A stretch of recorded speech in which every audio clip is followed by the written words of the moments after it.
Hello everyone. आज की video में हम लोग करने वाले हैं एनसीईआरटी क्लास 10 का जो बुक है उसका एक्सरसाइज 8.1 का क्वेश्चन नंबर जो 6 है उसका हम लोग सॉल्यूशंस देखने वाले हैं।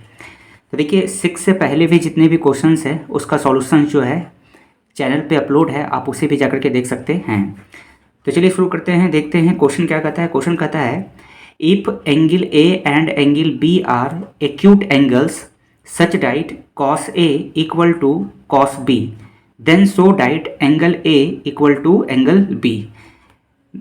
कह रहा है कि एंगल A और एंगल B क्या है, एक्यूट एंगल है, और cos A और cos B का मान क्या है, इक्वल है। तो आपको दिखाना है कि एंगल A और एंगल B आपस में क्या है, बराबर है।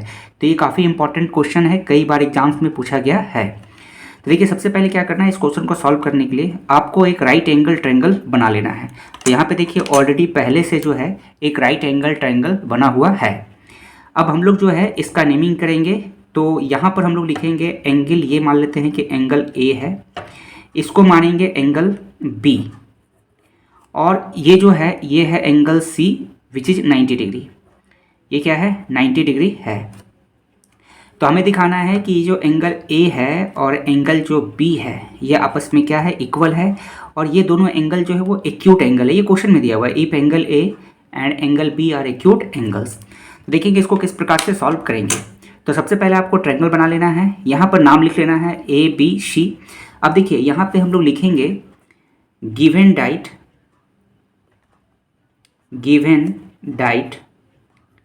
देखिए क्वेश्चन में दिया हुआ था कि cos A और cos B जो है इसका वैल्यू आपस में इक्वल है। तो यहाँ पे लिखेंगे given that cos A equal to cos B।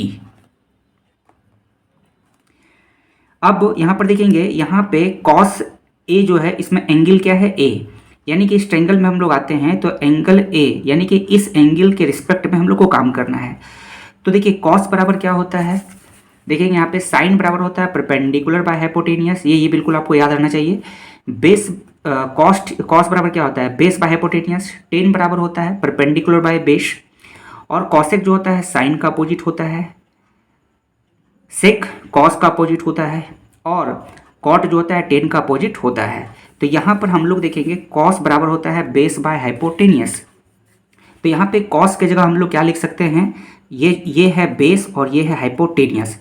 एक जो बहुत ही इंपॉर्टेंट बात है जो कि आपको ध्यान रखना है कि यदि हम लोग एंगल ए के रिस्पेक्ट में काम कर रहे हैं तो इसके सामने में जो एंगल है, इसके सामने में जो साइड है, यानी एंगल ए, यहाँ पे क्या लिखा हुआ है एंगल ए, तो एंगल ए के सामने जो साइड है ये आपका परपेंडिकुलर इसको मानना है, ये इसको बेस मानना है, इसको हाइपोटेनियस मानना है। तो कॉस बराबर क्या होता है, पर बेस बाई हाइपोटेनियस। तो यहाँ पे बेस कितना है, ए सी, तो यहाँ पे लिखेंगे हम लोग कॉस ए के नीचे ए सी, और कॉस बाई बेस बाई क्या होता है, हाइपोटेनियस। तो हाइपोटेनियस कितना है, ए बी, तो यहाँ लिखेंगे ए बी।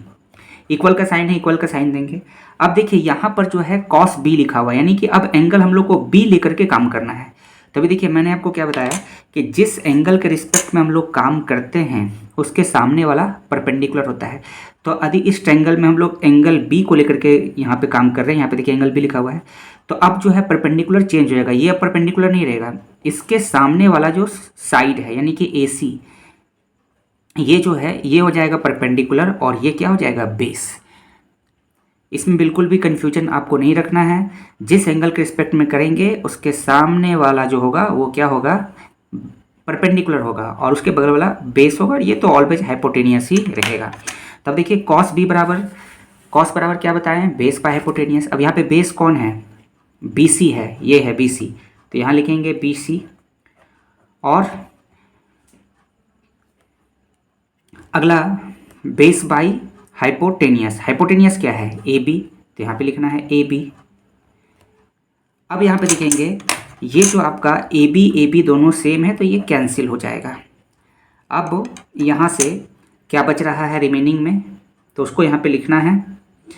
तो इसलिए यहाँ पर आपका आ गया जो ए सी है वो बराबर है किसके, बी सी के। यानी ये जो ट्रायंगल है यहाँ पर ए सी और बी सी साइड जो है आपस में बराबर है। ए सी कौन सा है, ये साइड, और बी सी कौन सा साइड है, ये साइड।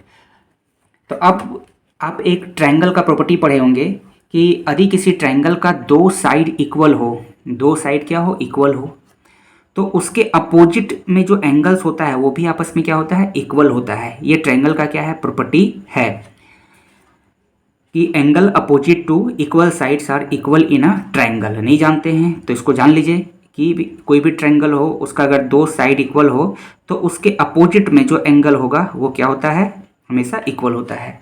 तो अब उसी को हम लोग यहाँ पे क्या करेंगे, लिखेंगे।